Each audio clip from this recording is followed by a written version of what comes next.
हरियाणा के सफीदा में खेत में धान रोपनी के दौरान एक मजदूर की मौत। अमर प्रखंड क्षेत्र अंतर्गत नितेंद्र पंचायत के सिमड़िया गांव निवासी मोहम्मद जहीरुद्दीन उम्र करीब 65 वर्ष का हरियाणा के सफीदों में खेत में धान रोपनी के दौरान अचानक खेत में ही गिर गया, जिससे आनन फानन में उसके साथ के मजदूरों ने तुरंत चिकित्सक के पास ले गया, जहां उसका इलाज चल रहा था। उसके बाद समाज सेवी निसार अहमद को कॉल किया गया। निसार अहमद ने पानीपत के अस्पताल में भर्ती कराया गया, जहां चिकित्सकों ने प्राथमिक उपचार के बाद उसे रेफर कर दिया। वहीं बिहार के सिमड़िया गांव लाने के क्रम में रास्ते में ही मौत हो गई। वहीं मृतक बाहर जाकर अपने बच्चों के भरण पोषण के लिए मजदूरी करने गए थे, लेकिन अब इनकी मृत्यु हो गई। इनके परिजन पर पहाड़ टूट पड़ा। इसका भरण पोषण करने के लिए कोई नहीं है। वहीं परिजनों का रो रो कर बुरा हाल है। उसका शव गांव पहुंचते ही कोहराम मच गया और देखने के लिए लोगों की भीड़ उमड़ पड़ी। हरियाणा में एक मजदूर जो है धान रोपते रोपते खेत में गिर गए थे। उसके बाद उनको रास्ते में लाते लाते डेथ हो गई। क्या पूरी जानकारी आप बताएं। जानकारी ये है कि ये जो जहीरुद्दीन साहब वहाँ काम करने गए थे, इसकी उम्र 65 साल है, जबकि इस उम्र में इसको आराम करना चाहिए।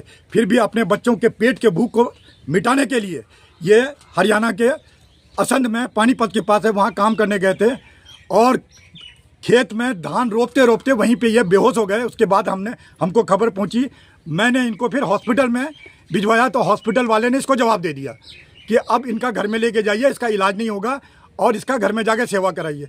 फिर मैंने एम्बुलेंस भेज कर करके इसका इंतज़ाम करा कर करके इसको फिर मैंने जिंदा इसका एम्बुलेंस में लोड करवाया। रास्ते में इसका इंतकाल हो गया, रास्ते में डेड हो गई। अब इस पर आप क्या कहना चाहेंगे, जैसे कि आप जहाँ पे काम करते हैं वहाँ से कुछ मुआवजा का प्रावधान हो सकता है क्या? हाँ, मैं लोगों से यही कहता हूँ, सभी लोगों से, कि जितने भी लोग डेथ करते हैं उनका पोस्टमार्टम करवाइए जी। लेकिन ये लोग, अपने गांव के लोग, ये कहते हैं कि मुझे पोस्टमार्टम नहीं करवाना है, आप मेरे परिजन का लाश ऐसे ही मंगवा दीजिए। मैं फिर भी गुजारिश करता हूँ, इसको सरकारी प्रक्रिया से गुजरने दीजिए, ताकि हरियाणा स्टेट का भी और बिहार स्टेट का भी दोनों जगह का इसका कंपेंसेशन मिलना चाहिए। अच्छा, आप काफ़ी लोगों को ऐसे हर हफ्ते में 4-5 बॉडी मंगाते रहते हैं, इस काम से आपको क्या लाभ मिलता है? दुआ मिलता है। जैसे कि मैंने खिदमत का काम चुना है, ये मैंने नहीं चुना है, ये अल्लाह तबारक ताला ने मुझे इसका मौका दिया है। मैं एक बात जानता हूँ, जो खुदा के बंदों से मोहब्बत नहीं करता, इसका मतलब है कि उसको खुदा से मोहब्बत नहीं है। जिसको प्रभु की संतानों से मोहब्बत नहीं है, इसका मतलब है कि उसको प्रभु श्री राम से मोहब्बत नहीं है। खुदा का कमिटमेंट है कि जो मेरे मखलूक के साथ, प्रभु का वायदा है कि जो मेरे संतानों के साथ रहम करेगा, आसमान वाले उसके ऊपर रहम करेंगे। जब इन लोगों की दुआ हमको मिलती है, तब वो मेरे ताकत में तब्दील हो जाता है और भी ज़्यादा खिदमत का काम करने में हौसला बढ़ता है। अच्छा, ये बताइए, कुछ लोग ऐसे ऐसे न्यूज़ देखकर लोग राजनीति भी बताते हैं, तो अभी तो आप पहले से 2010 में इलेक्शन लड़े, 2010 में आप चुनाव लड़े थे, जिस टाइम बायसी विधानसभा से। हाँ। तो उस टाइम आप सेकंड विधायक रहे थे, लेकिन आज आप यहाँ अमोर विधानसभा में आज ने बॉडी मंगाई है, तो लोग ऐसा तो नहीं कि राजनीति आप कर रहे हैं यहाँ? अच्छा, मैं विधानसभा तो वहाँ से लड़ते हैं, बायसी से। हाँ, फिर अमोर का क्यों करते हैं, कस्बा का क्यों करते हैं, पूर्णिया का क्यों करते हैं, कदवा विधानसभा क्यों करते हैं, किशनगंज का क्यों करते हैं, अररिया का क्यों करते हैं, कटिहार का क्यों करते हैं? देखिए, ये सब बेकार की बात है। खिदमत का ताल्लुक सियासत से नहीं है जी, राजनीति से नहीं है।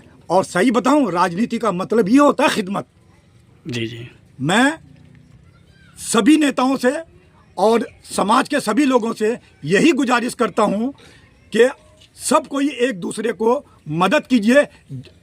एक बड़ा मदद होता है, एक छोटा मदद होता है। मदद किसी तरह का भी हो, एक दूसरे को मदद कीजिए। मदद करने से खुदा आपके ऊपर रहम करेंगे। अमोर जी, वो गए थे धान लगाने के लिए, काफ़ी बीमार हो गए वो। उसके बाद डॉक्टर के पास भेजा गया तो डॉक्टर ने जवाब दे दिया जी। काफ़ी उसका सिचुएशन ख़राब हो गया, तो निसार साहब को फ़ोन किया गया। उसके बाद एम्बुलेंस से भेजा। एम्बुलेंस में बैठाने के बाद कुछ देर के बाद उसका डेथ कर गया। अच्छा। और ये चीज़ हम देख रहे हैं काफ़ी दिन से।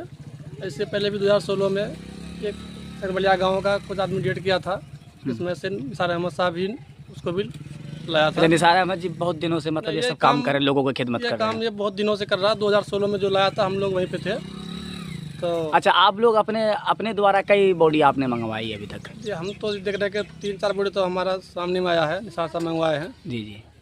तो बहुत अच्छा काम कर रहे हैं। क्या नाम हुआ आपका? जी मोहम्मद रेहान।